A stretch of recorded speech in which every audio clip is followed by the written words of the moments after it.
Richarlison hamstring injury, which is going to keep him out to up to 7 weeks. That is gutting for him, man. I am absolutely gutted for him. Especially, does that pretty much rule him out of the World Cup? I'm not saying injured for the World Cup, but in terms of being selected, like, is he going to really pick a player who's just come back off a 7-week injury? That's got to be a massive concern for Rishi. Obviously, we know he's struggled so much with injury over the past couple of years, and I don't think it hampers anything to do with the World Cup. You're saying 7 weeks is 5th of March. You've still got 3 months of the season to go. Yeah, if he does, I mean, it's not great. Obviously, it's not something that's going to help his cause if you've had a 7 months. But I don't think it hampers it too much because you've still got 3 months. If he proves himself over those 3 months, then I think that he's got a good chance of going. He's just been injured. Just come back from injury, and he's had so many injury problems that obviously casts more doubt about his ability to stay fit, and that's obviously going to play on any manager's mind when you think about the World Cup. But I feel so bad for him, man. He just can't seem to avoid a major injury every season, and he has at least one, and it's happened again. Especially in this season as well, he's been quite a good goal scoring form when he has been fit.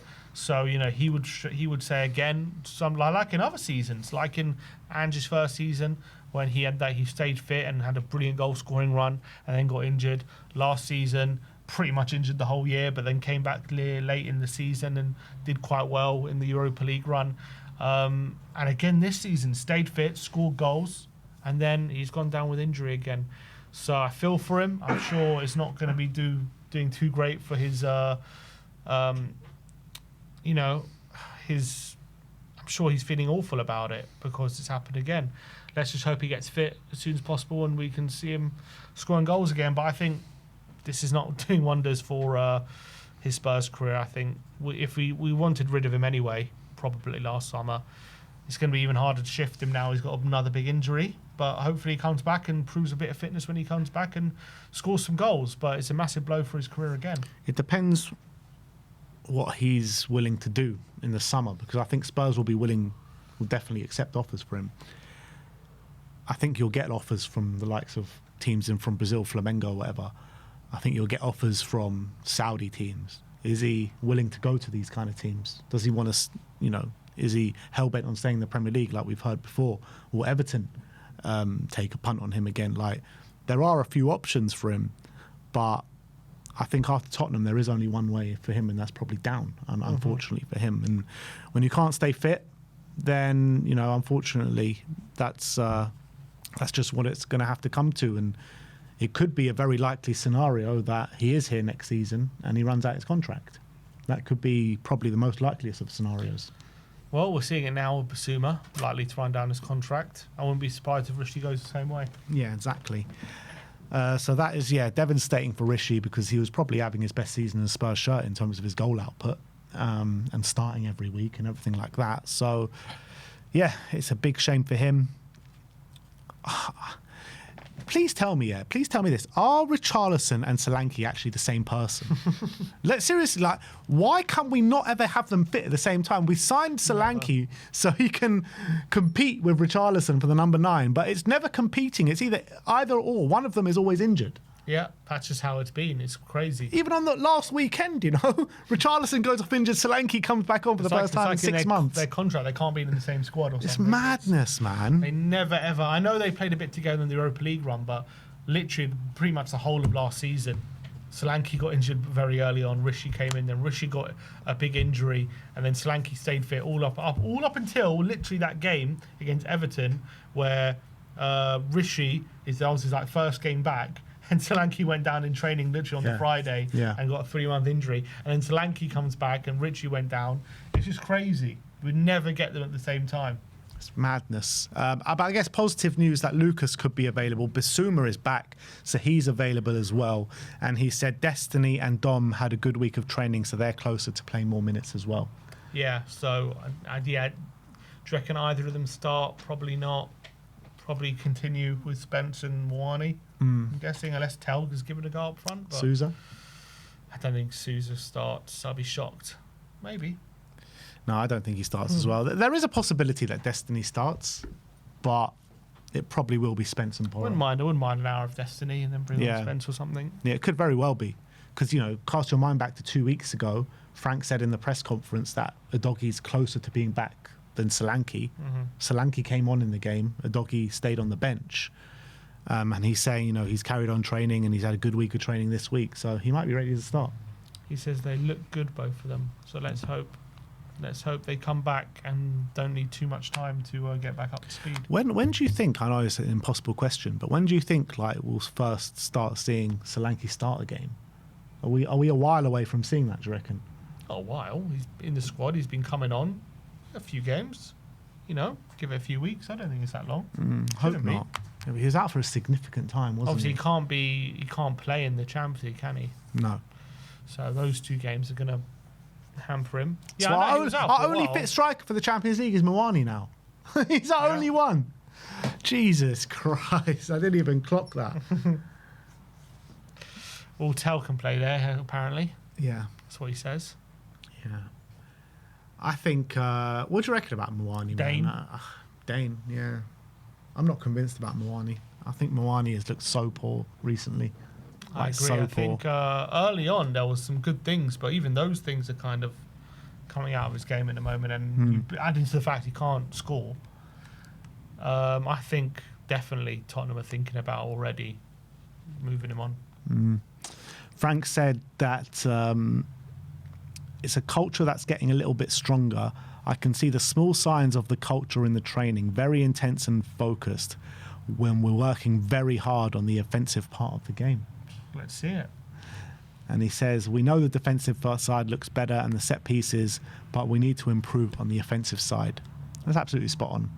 Well, the defensive side has been a disaster. There's no 2 ways about it. It has been horrendous, the offensive side. Yeah. So it's not about improving, it's about major surgery in the offensive side. But the thing is... Which is improving. But the thing is, that doesn't quite compute for me because the two things are related. The defensive side probably looks better because the offensive side is so bad. You know what I mean? Because we don't get forward for the same amount of time, because we spend so much time defending, because of how we're set up. The two things are linked. It's not separate. Of course. But he's acting like they are separate. Yeah. And I just don't think that's true. The way you defend influences the way you attack, vice versa. The way you attack influences the way you defend. So... Well, all you have to do is look at Pochettino's teams as an example. We were excellent at defending in that team. Yeah. Over a 2-year period, we had the best defence in the Premier League. But that was because we were so aggressive on the other end of the pitch, and we defended higher up from the top of the pitch. And we did, we assisted Vertonghen and Alderweireld so well with other players on the pitch defending high, and which obviously led to better attacking play as well. So, yeah, we need to see more of that. But then, so I just, how are you... Look, maybe he's right, and maybe he's able to tweak the offensive side while keeping the same defensive structure. But for me, I think if we're gonna attack more and we're gonna see more offensively, you're gonna have to put more risk defensively. Putting more risk opens you up a bit. You've got risk getting caught. The reason we're not getting caught maybe on counter-attacks as much as we were last season is because we are very risk averse, and we position players to avoid getting counters. But that's also leading to an absolutely shambolic attack. Structurally, let alone with the players, just structurally, it's horrendous. Would you not say the offensive side of the game? I know it's not great, and I know it's been still bad, but are you not seeing improvements?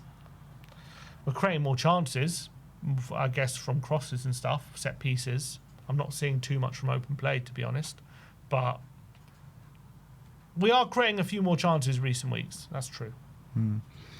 I think just as much as we've still seen moments in games, and that first half against Villa, moments in the Bournemouth game.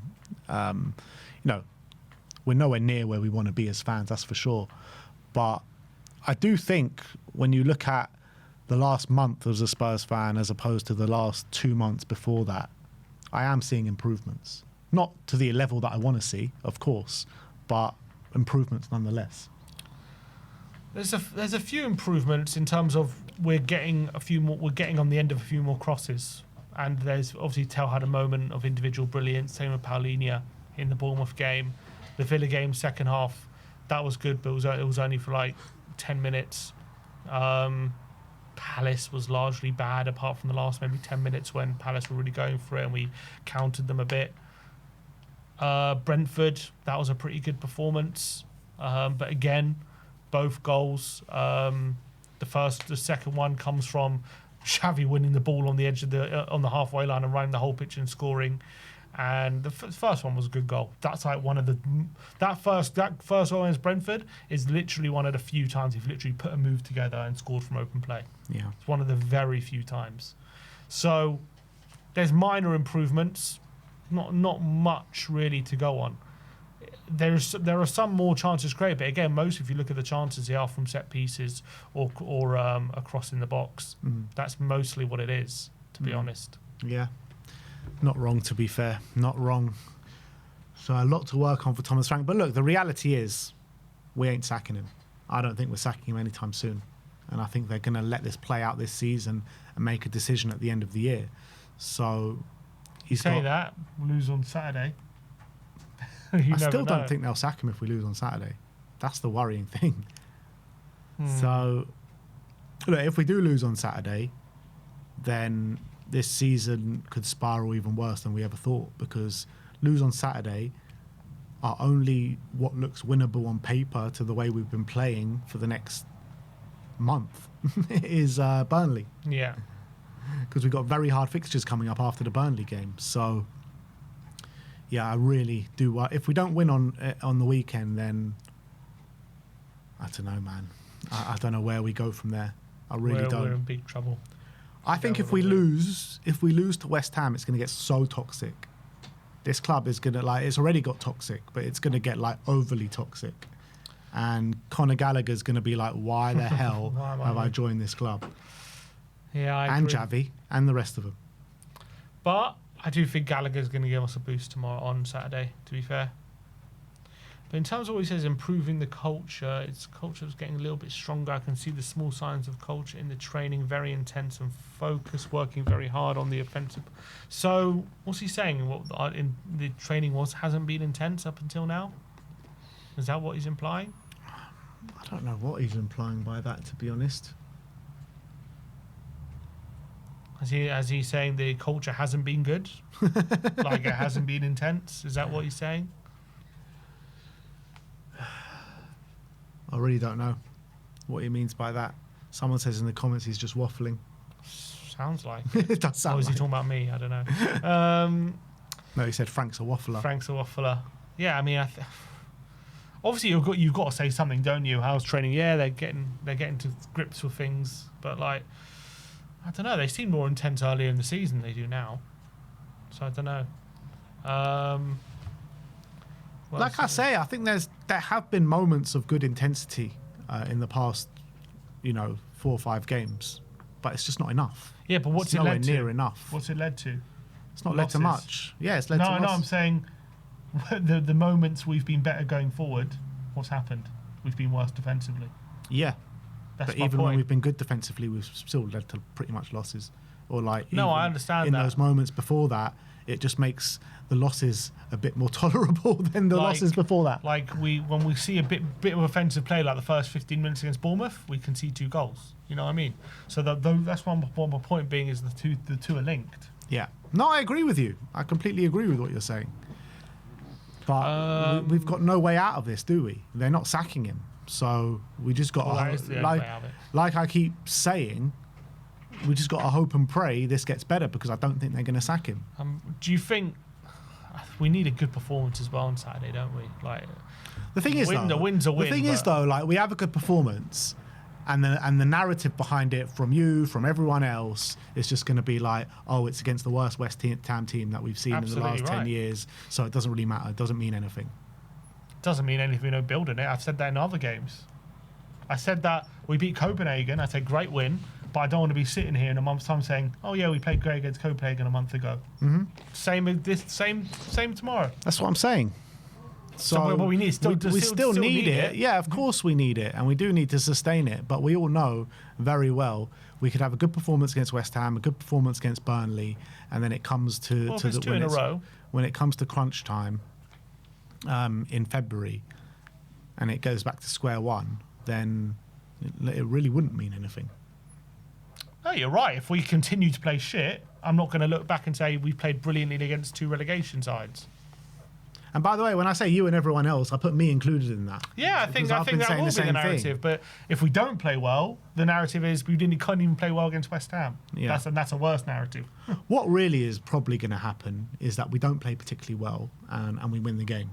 And then, me and you will be arguing the next day. You'll be like, but we were shit and we beat the worst West Ham team ever. And I'll be Why are you arguing? Just agree. And I'll be like, you know what? We won the game. Let's take the positives. Let's enjoy it. We beat West Ham. And then we're back to, then we'll in that revolving cycle again. Yep. It's probably going to happen. What's he said about Gallagher? I think it's a top signing. I can't praise Fabio, Johan and V-Knight enough. The ownership for doing it and getting it done, getting it over the line. I think what he brings in terms of ability, first and foremost, is a very good player, good experience in the Premier League, La Liga. So the character, that leadership, that experience is still young, 25, plenty of development to reach, but coming in at a good level, brings his pressing ability, directness, scoring goals, but also being able to find good positions on the pitch is exactly what we need. So, yeah, he doesn't mention his passing, does he? Which I guess is, confirming a lot of people's fears.